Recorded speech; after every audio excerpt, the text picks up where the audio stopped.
right, so welcome back to the lunch table, everybody. Food for thought. I'm Nico. Blitz. You already know where to hit that subscribe button. My next guest, we've been talking on Instagram for, I don't know, bro, like 2 months now, something like that. We've been trying to get this thing going for a minute. And let me tell you why I'm so interested in this guy, man. I'm just going to read over this resume that he sent me. Studio experience. Def Jam, recording mix engineer for Teyana Taylor, Kanye West, Danileigh, and other various Def Jam artists. Atlantic Records. Ooh, Auric House Studios, BBE Studio. Let me tell you this. He has a gold single for Gonna Love Me by Teyana Taylor, one of her greatest songs, in my opinion. He also did work on Kanye West's album, Ye. You know, shout out the Wyoming stuff and Wyoming whatnot. gang, you know, that's exactly why I'm wearing this.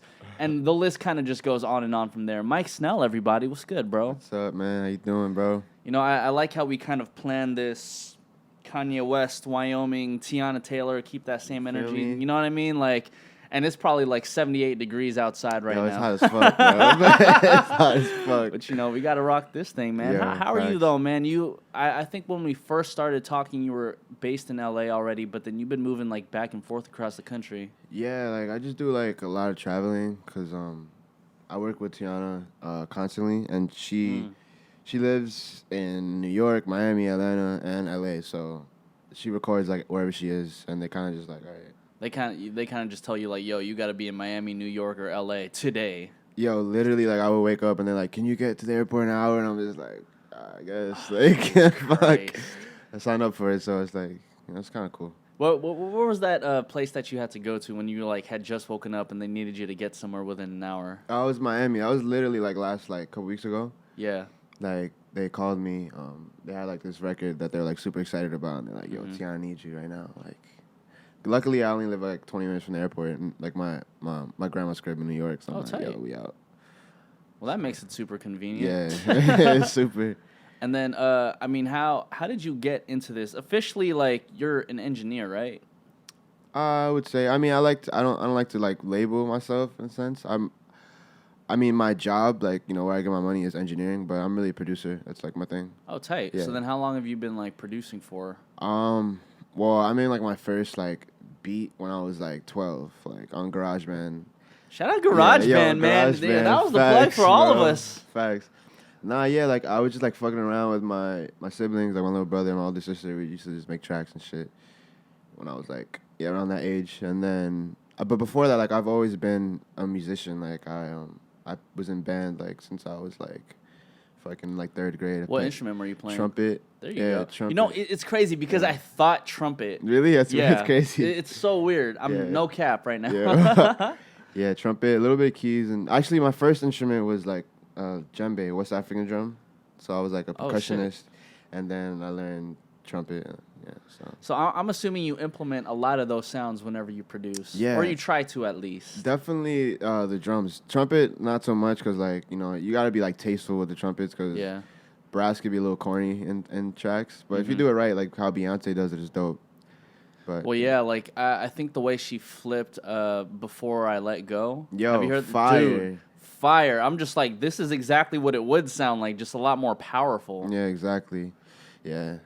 And it's a lot more tasteful when artists can pay homage that way. That's a fact. So you're producing. How do you get into engineering? Well, I was so I'm from New York, and I used to live in the Bronx, but I moved upstate to Peekskill, New York, right before high school. So, like, literally, like, my last couple months of 8th grade. So I didn't really, like, have, like, lots of friends when I first got there. So I would just kind of be in the music lab, like, making beats and stuff. Mm-hmm. And I realized that the school was, like, filled with rappers. Like, there was so many rappers. Like, that. For some reason, Peekskill, New York has, like, so many artists. Like, it's crazy. Well, it's New York, bro. That's the mecca. That's the mecca of hip hop. That's a fact. Yeah. So, I kind of just started, like, recording my friends. That's how I made friends, was just literally through, like, recording them over my beats and stuff. And then I also, like, used to make my own music, so I used to record myself. Oh, wow. Yeah. So that's how I got into that. And then once I realized, like, it was a job, like, I was like, oh, no, I can make money off of this. Like, I was doing it for fun. Like, literally, I was doing it for fun. And then I realized that it was a career. So I was like, yeah, this is what I'm doing. Like, I'm definitely got to get into this.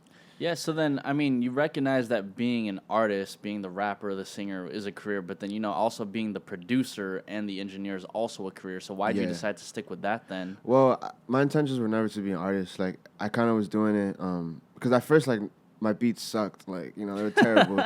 And nobody liked them. So I was like, whatever, I'm going to rap my own beats. Yeah. Like, and also, like, I had like beef with kids in the school, and like we like rap diss each other. Like we like that's ill though. That's ill. It's like, you know what? Like, you might be dissing me, but I could fucking rap over my own beats and fucking diss your ass, bro. Yeah. So I was like, that's how it started. Honestly, like my first song that I recorded was a diss track, like on this kid. Oh shit.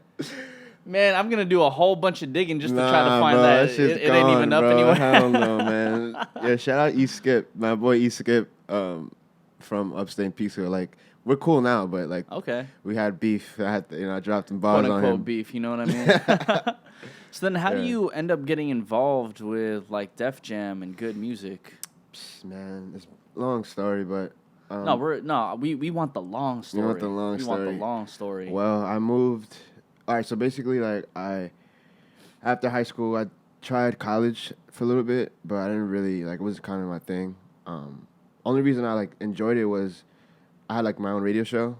So, tight. Because I DJ as well. So like, what was the show called? It was called Grammy-90s Live. Grammy-90s Live. G90L. Yeah, Grammy-90s Live. Sounds grungy. Yeah, it was dope. We used to interview artists and shit, but I like was over the whole college thing, so I went to audio school. After that, worked in New York freelance for a while, and then I kind of was like, I don't know, I felt like stuck. I'm like, I don't just want to keep working with these local guys like my whole career, so decided to move to LA. And, well, actually, my boy RC, Story, he hit me up. He's like, yo, like, he went to my high school and he graduated like way before me, and he like kind of been watching me on Instagram. He's like, yo, bro, like, I'm out here, I'm working with Atlantic Records, like, if you come out here, I can probably get you a job. Oh, wow. So I was like, word, and literally, like, I saved up for 1 week, like, I saved $800, and I left. Literally, you just like, booked it? Yeah, like, I had a friend out here that she was gonna let me crash at her crib, so I was like, yo, let's do it. Good shit, man. I just fucking came out here, and then I met Cadence, songwriter. She's a fire ass, like, she wrote on Thank You Next. She wrote on a bunch of Ariana songs. What's her name? Cadence? Yeah, Cadence. Shout out Cadence, man. Yeah, shout out Cadence. She's the plug, man. I met her the first day I moved to LA, and like literally, like my friend flaked on me. She was supposed to pick me up at the airport, couldn't pick me up, and I was like, "Fuck, what am I gonna do?"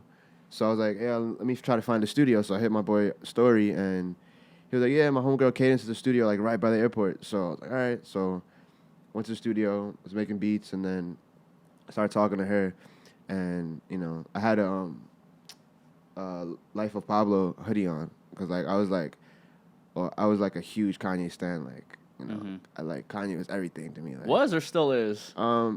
Was yeah, it was. No, Kanye's the legend. Like, don't get me wrong. Like, no. Kanye West is like top 5 guaranteed. Yeah, like like if it wasn't for Kanye, I wouldn't even be making music. So, but yeah, and she was like, oh, like, I see, you like Kanye? I'm like, yes, I love Kanye. And she's like, well, I know some people over at Good Music, like, I'll give them your contact. Literally first day I moved out here, I literally, like, went outside, called my mom, like, yo, mom, like, I'm about to meet Kanye. Like, that's hella She's like, yeah, whatever. But, so then, yeah, I got the interview at Atlantic, and I started working with them for a while.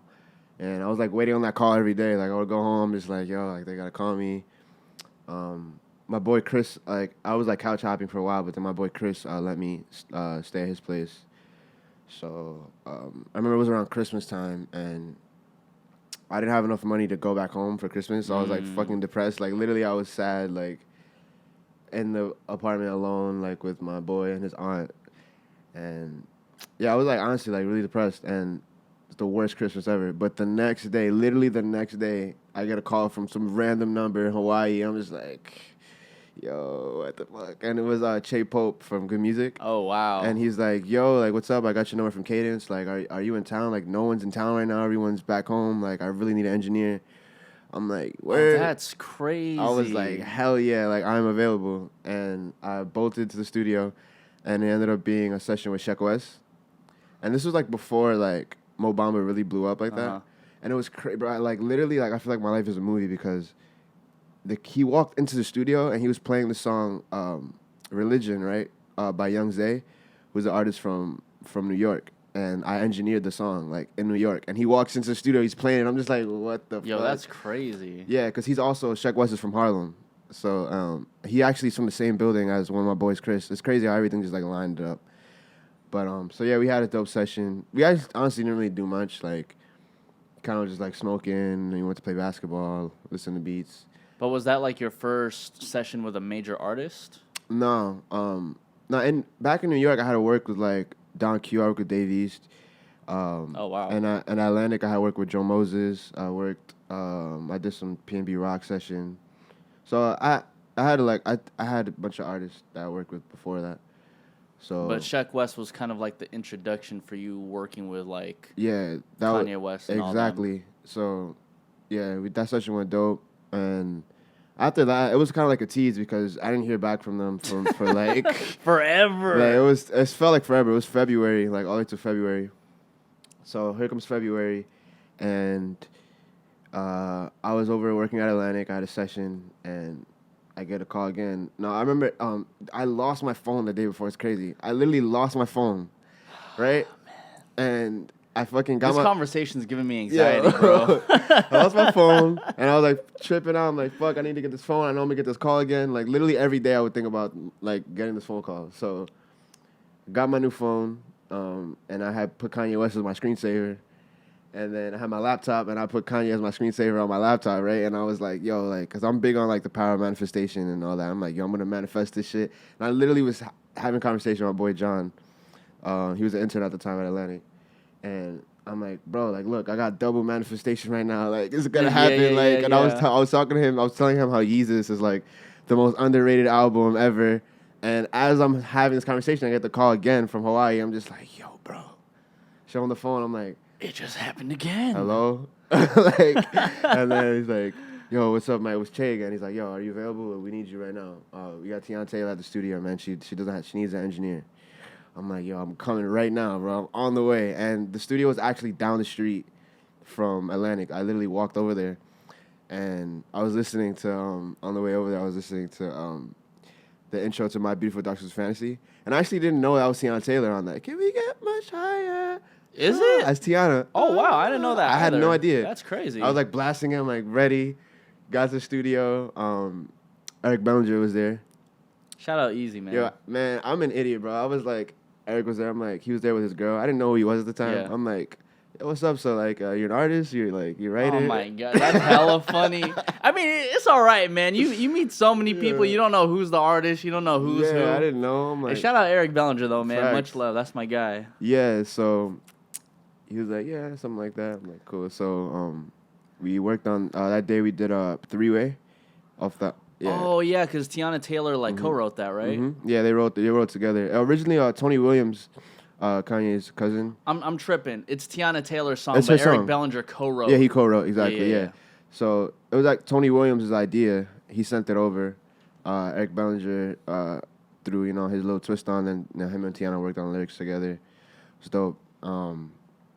So yeah, we recorded that song that day, and I remember I was doing research on Teyana before she got to the studio. I was like, oh, she's from Harlem? Like, where? Like, I got family out there. I'm from Washington Heights, so it's like right there.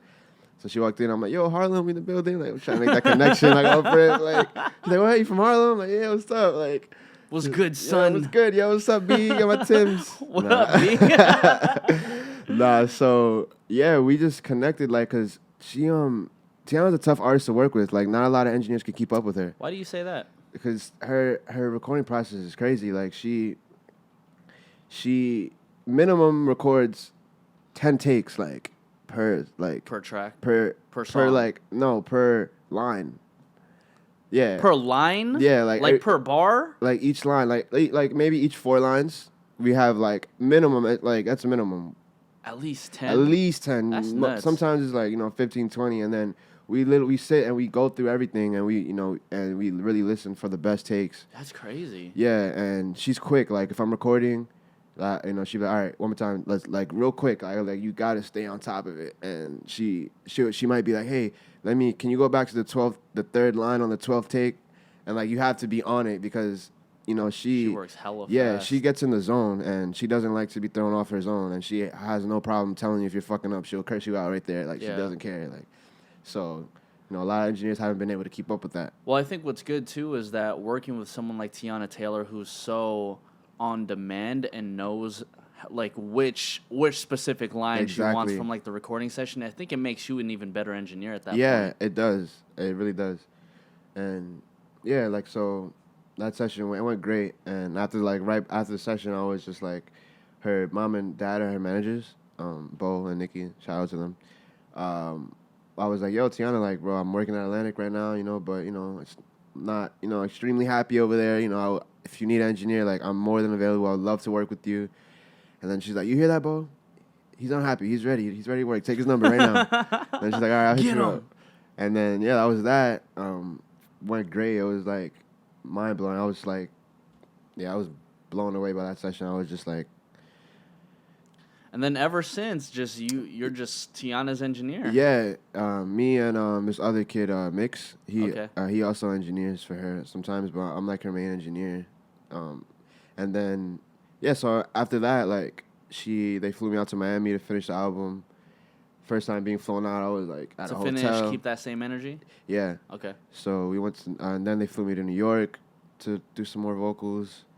That was crazy. And then, yeah, after that we finished, we wrapped up what I thought was the album at the time.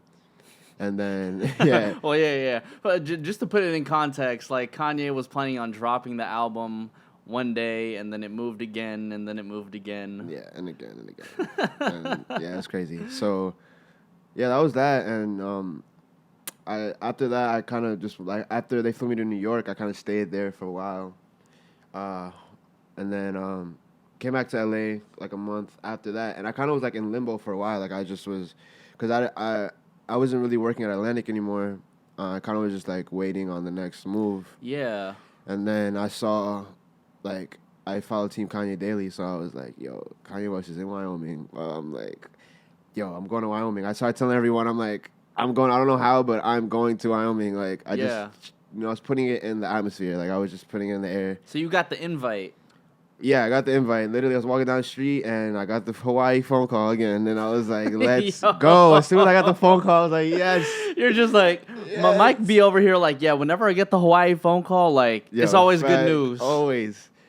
Either good news or, like, terrible news. Yeah. But 3 for 3 right now. It's been good news. It's been, straight good news. Well, yeah, it's been straight good news. So, so next thing I know, like, he wouldn't tell me where I was going. He was just like, are you available, like, today, tomorrow, like, next week? All right, we're sending a flight. I'm like, where am I going? He's like, you'll get the flight. I'm like... it's like, bro, I need you to go to the airport. I'm going to need you to hop on this plane. Once you get on the plane, you're going to sit on, like, B-26. Yeah. Once you're at B-26, someone's going to sit right next. It's actually my lucky number. It's my favorite number right there. Yeah. Oh, that's crazy. That's my number. But anyways, so... there's something happening right now. There's something. I don't know, bro. I don't know, man. We're synced up. We are definitely synced up. All right. Instead of me going through this bullshit story of, like... so then you get the call. You end up hopping on the plane. And then you end up, in Wyoming? I actually was in Utah first. And, like, we drove, like, an hour to Wyoming. Like, it was the craziest... Jesus Christ. Yeah. What was cause I wasn't able to go, and I know a whole bunch of my radio friends were trying to go, and I know a couple people who had went, but what was that experience like for you, just being in that atmosphere of just a lot of creative energy waiting for, it was for Ye, right? It was for all the albums. Besides Teyana, because Teyana wasn't up there, but yeah, it was for Ye, it was for Kids See Ghosts, it was, and Nas and Pusha T's album. Yeah. Yeah. It was crazy, man. Honestly, like, bro, like, I don't even know how to put it into words. It was so much, like, inspiration, and I learned so much. Like, I met so many amazing people. Like, I met Malik Youssef. Mm-hmm. Like, he's kind of been, like, a mentor to me, like, since I met him. And, like, so many gems I learned. Like, I learned so much. What'd you learn, bro? I want to know. The people want to know.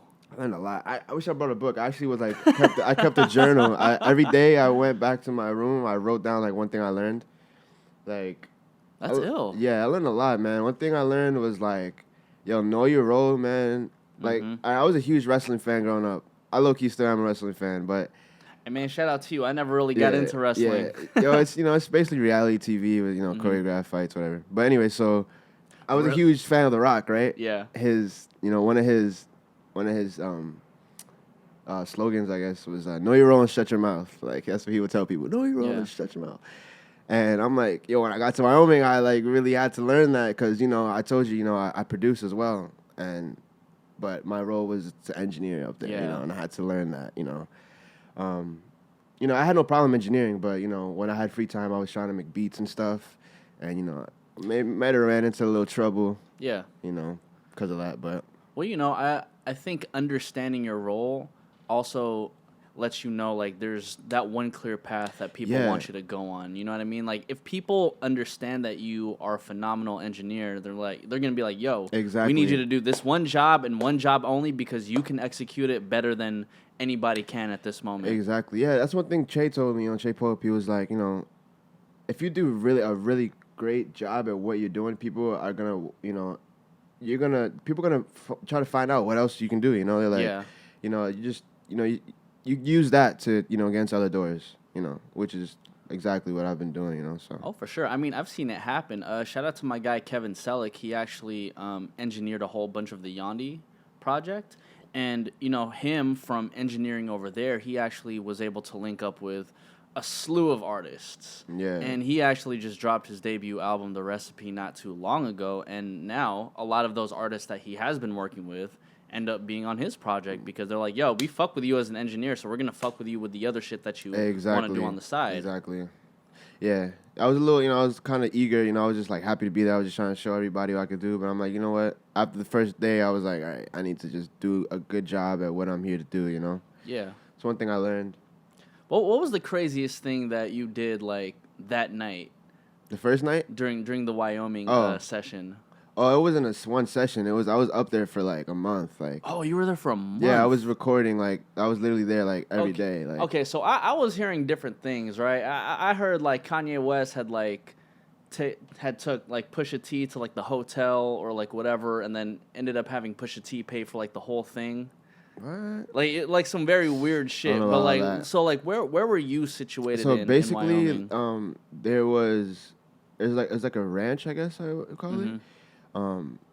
Almost like a resort type of thing. We had cabins and like there were cabins and there were houses also.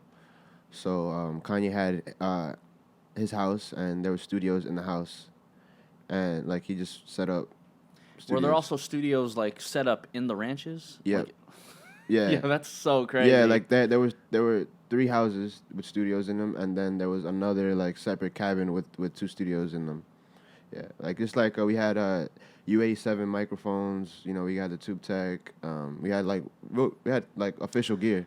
So let me ask you this: normally people will have like their setup like in a studio in a house that's like built with like so many different studios, or just like some random place in the cuts in like LA, right?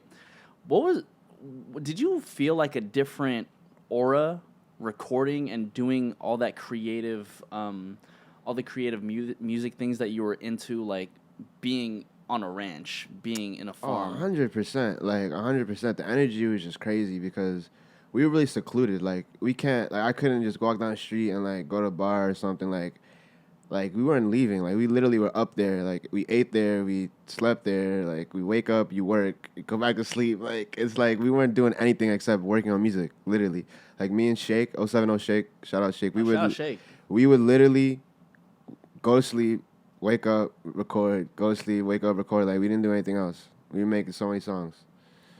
That is interesting. How many, within that month span being in Wyoming, how many songs did you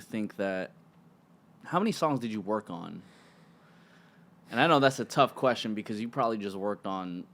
No, honestly, no, because Kanye had, like, we were up there working for Kanye, basically, like, on his album. So while he was working on the other albums, but we had about, I would say, 15 to 20 songs that were being worked on daily, that were being changed up every day. We would like different, because the way he works is he kind of he has a lot of writers and producers involved, and they all kind of put their take on, like, he'll start the idea, right, and then he'll be like, all right, what do you think could be added to this? And then he'll have his artist, like he'll have me work with Malik or with Consequence or Sci-Hi, and then or a producer, and then we would come up with what our idea of how the song would be. That's kind of crazy. Yeah. So he sounds a lot more open minded when it comes he's to super creating open minded. Wow. Like he would ask like even before before the Wyoming, the first time I met Kanye was in Calabasas. Like literally, he asked everybody one by one in the room, like, "What do you think?" Like random people, like literally, like anybody that's there, like he would just like even people who had nothing to do with the song, like he would just be like, "What do you think about this?" Like he's very open minded when it comes to that. Just to grab an opinion. Yeah, he's super like collaborative. Yeah. Wow, that actually sounds like a really fun atmosphere to be in, bro. It's dope. It's dope. So, you spend your month in Wyoming, and then the listening party actually happens, and you get like a slew of like entrepreneurs, musicians, and just like radio hosts of like everybody in the entertainment industry who is somebody to Kanye West is there.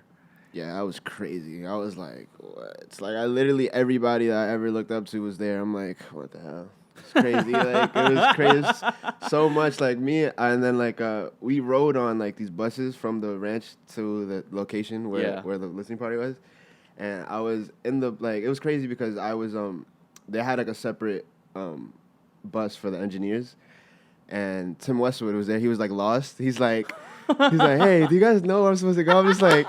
It's fucking Tim Westwood, bro. What the fuck? That's hella crazy. And so I'm like, hey, you just ride with us, bro. Yeah. So like me and him rode up, me and the engineers and Tim Westwood just rode up, and then Jonah Hill was also like lost too. He's just there. Jesus like Christ. I was just like, what the hell? It was insane, bro. So me and Tim like got cool and shit off of that. Like it was crazy, man. Like literally, I met so many people that day. Is there anybody? I mean, I know you've been around. Like a lot of people in the industry, but for instance, when I first met J. Cole's my favorite rapper, and I was just like, oh shit, like I'm kind of starstruck right now. Yeah. Was there anybody from that night where you were just like, yo, I'm kind of starstruck right now? Oh, fucking Kid Cudi, man. Cudi's my favorite artist ever, man. Like ever, and I was so close to like working with him. I didn't get to while I was up there. He actually had his engineer come up, but like. I just like I kept seeing him and I was just thinking of what I was gonna say. I was just like, what can I say? Like you always think about what you're gonna say when you meet these people. The anticipation's happening, the anxiety's rolling out. And then I realized everyone like every time I was about to go up to him, somebody would come up to him and talk to him. So I was just like waiting for my moment. So I remember they were just about to play the album, and everybody was going to because the way like he had a bunch of like we were inside like talking and they had like speakers in a circle, so we were all like in the middle of the circle walking to the middle of the circle. Sounds very kumbaya. Yeah, super. It's like a ritual or something. Yeah, but anyway, so I was like I don't even remember what I said. I was just like, yo, what's up, Cudi? Like my name's Snell. Like I'm engineer. Like I was up there in the ranches and stuff. And, I'm like bro, you're my favorite artist, man. I can't wait to work with you one day. He's like, yeah, right on, bro. Like super chill. He's like, yeah. But I was like, damn. Like every day, I'm like, fuck. What could I have possibly said? Yeah, right. Nah, I mean, it's all good. Yeah. I think at that point, you really just made yourself like known to Cudi, and then next time you see him, it's like, hey, Yeah, he's not gonna remember me. I mean, you never know, bro. You never really know. Yeah, you never know. So, listening party's done. You're done with Wyoming, and the albums are out. What do you do afterwards? Because Keep That Same Energy probably dropped not too far after the listening party. Yeah, I think the listening party was May 31st, if I'm not mistaken. Teyana's album came out like I think the next week or 2 weeks after that. I don't know. I went back to New York for a while, kind of just chilling, and then I heard about the listening party, and I was like, I wasn't like super close with Teyana yet at this point. So I kind of was out of the loop. I'm just like, what the hell? Like, it was a listening party. Like, why didn't I know? And then I flew myself to LA and I like went to the party. That was crazy. Honestly, that was like one of the best listening parties I've ever been to. Let's go, bro. It was at Universal Studios, and like, cause Teyana's from Harlem, so they had the whole thing like Harlem. Like it was literally like you were in Universal Harlem, just like down the street. Yeah, Universal. Oh wow. Like they literally like I don't know if like it's already like that over there. Like I'm not. I haven't really been. Well, over it kind there. of. I mean, it kind of just looks like a super mini Las Vegas, like Yeah. like hella skyscraping looking ass buildings. Yeah, and shit. but they had a section like where it was like literally Harlem. Like they even had the street signs like Lexington, 125th Oh, that's Street. ill. Yeah, it was fire. So, yeah, that was dope. Yeah, met a lot of dope people that night too. Yeah, That's fire. crazy, bro. Yeah.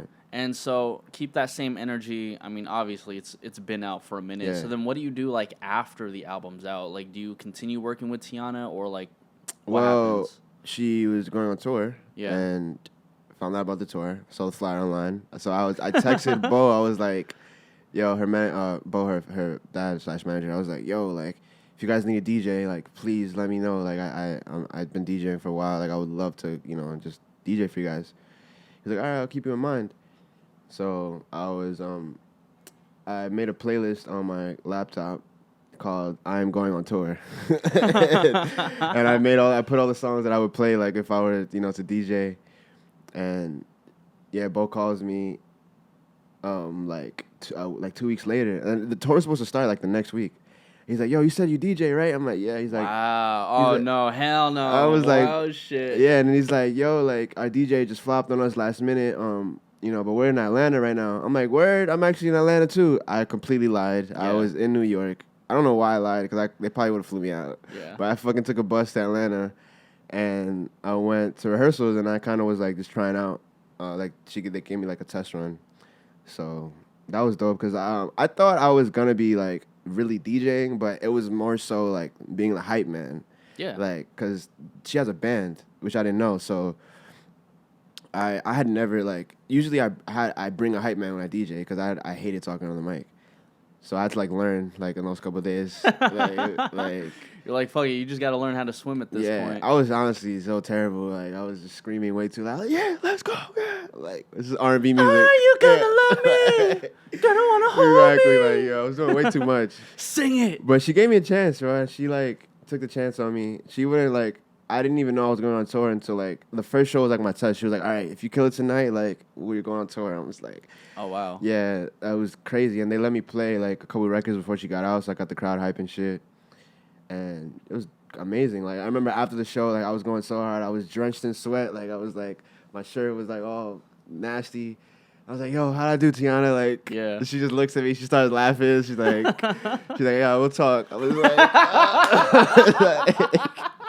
yo. What the fuck, bro? So then naturally, my next question is, did you continue with the rest of the tour? Yeah, I did. There we go. Yeah, I did. There we go. So that was my first tour, which is insane. I met, that time I met Danileigh, because she was opening up for Teyana. Okay. And another crazy thing, so at the listening party, I ran into this kid, Devad, and me and Devad went to college together. Remember that 1 year I went to college? Like, we had the same class together, and we both were like, yo, fuck this. Like, we're about to drop out, like, chase our dreams. And I used to record him because he also, like, does music on the side, so I used to record him. And he's actually Danileigh's creative director / photographer. Tight. So we linked up we ended up being on tour together. I was rocking with him the whole time. That was a dope-ass experience. Like, I got to really see the whole country, which is amazing. I never really traveled like that around the country.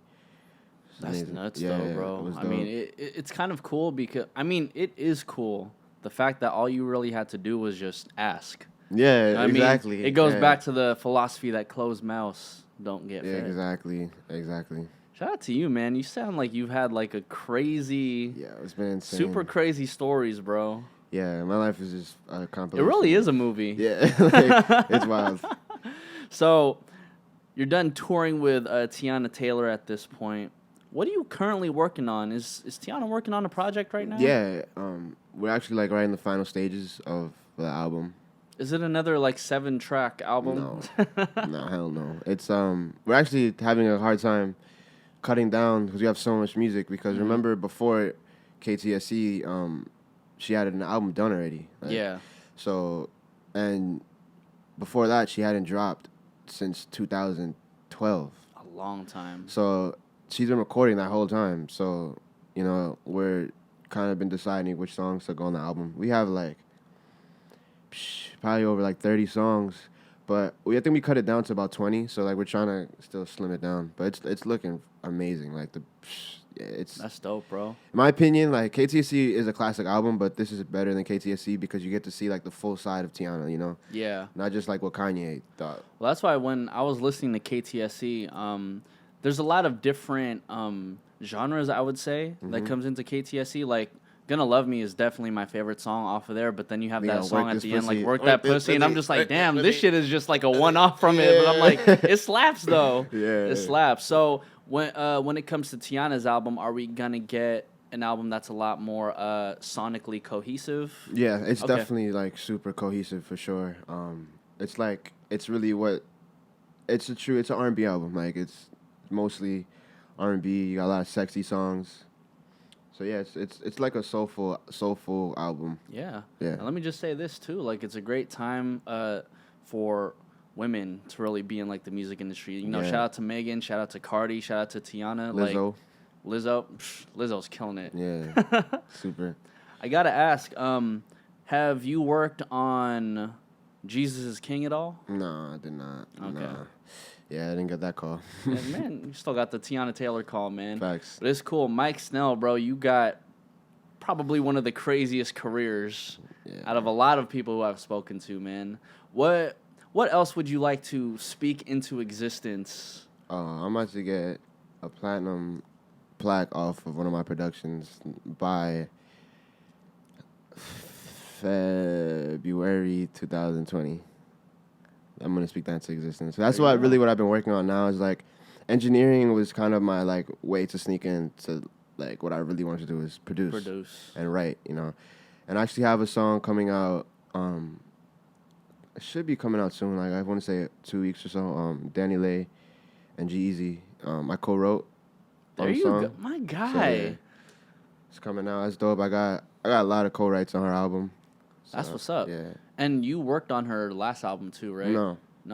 I worked on her next album. Her forthcoming album. Okay, that's what's up, man. Shout out to Danileigh, man. We need her back in the studio. Facts. Mike Snell, bro. Yep. Where can everybody find you? You got a crazy Instagram handle, by the way. Yeah, it's just Snell. SN3L. Simple. There you go. You can find me everywhere with that. Simple, man. I can't wait to see this guy on like the production side now. I can't wait, bro. Can't wait. The way KTSC sounded, I gotta hear your production, bro. This is the Lunch Table, Food for Thought. I'm Nico Blitz, Mike Snell, and we are out, everybody. Yay! Let's get it.